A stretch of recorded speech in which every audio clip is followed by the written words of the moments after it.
জাবি অধ্যাপকের বক্তব্যে আজগুবি তথ্যের ফুলঝুরি।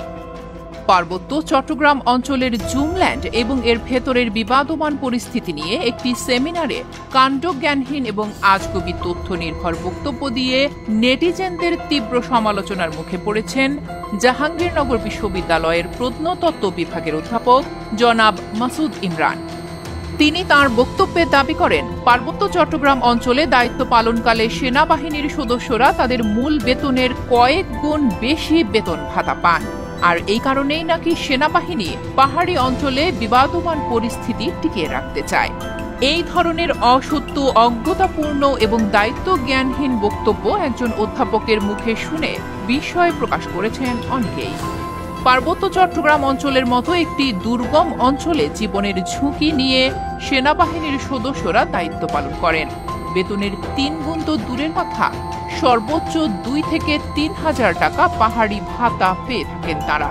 সঠিক তথ্য না জেনে একটি গুরুত্বপূর্ণ প্রতিষ্ঠান সম্পর্কে এই ধরনের মন্তব্য একজন অধ্যাপকের অজ্ঞতার প্রমাণ নয় কি? তিনি আরও কিছু হাস্যকর এবং অনুমান নির্ভর তথ্য সামনে নিয়ে আসেন।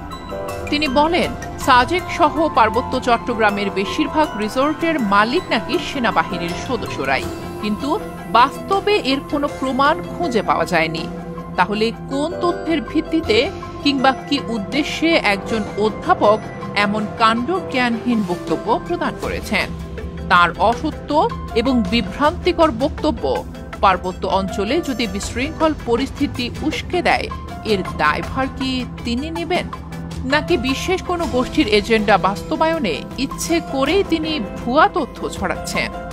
যদি তাই না হয়, তবে একজন অধ্যাপকের এমন জ্ঞানের ঘাটতির উন্মোচন বিশ্ববিদ্যালয়টির জন্য চরম করুণ সংবাদ নয় কি?